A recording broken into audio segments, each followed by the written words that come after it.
अरे काल निखिल भेटला होता. हो का? त्याचं ब्रेकअप झालं ना. कशावरून? अरे हेच त्याची गर्लफ्रेंड बोलते घरातून परमिशन नाही, कास्ट प्रॉब्लेम, ह्या त्या घरातून कोण काय बोलत नाही, असं तसं. अरे वा, म्हणजे इतकी वर्ष फिरायला ना कास्ट प्रॉब्लेम नव्हता, तेव्हा परमिशन होती का? शेवटी मुलगीच मुलगीच ना. ना. बघ ना, काल बसने येत होतो, 80 वर्षाचे आजोबा बसले होते शेजारच्या साईडवर. तिकडून एक मुलगी आली. ओ आजोबा, तुम्हाला दिसतंय का? स्त्रियांसाठी लिहिले तिथे.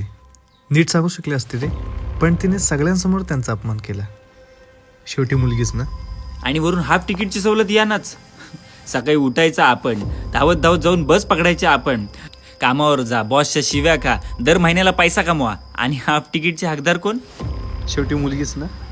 आपल्यावर प्रेम करणाऱ्या मुलाचं मन जपण्यापेक्षा ज्याने आयुष्यभर आपल्यावर प्रेम केलंय त्यांचं मन जपण्यासाठी, त्यांची इज्जत राखण्यासाठी जे स्वतःचं मन मारून जगते, शेवटी मुलगीच ना.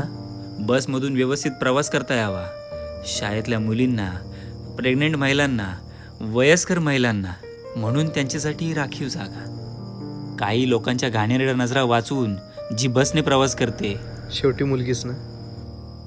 सकाळी सगळ्यांच्या आधी लवकर उठते, सगळ्यांसाठी डबा बनवते, कोणाला शाळेत, कोणाला ऑफिसला, सगळ्यांना वेळेवर पाठवते, आणि मग सगळं आवडून स्वतः नाश्ता करते. आणि वरून दुपारी ऑफिसला फोन करून विचारते, अहो जेवलात का? आणि त्यानंतर मग ती जेवते. संध्याकाळी सगळेजण परत घरी आल्यानंतर त्यांना चहा, नाश्ता या सगळ्यांची सोय करून मग ती रात्रीच्या जेवणाकडे वळते. रात्री सगळ्यांचं जेवण झाल्यानंतर त्यानंतर ती जेवते.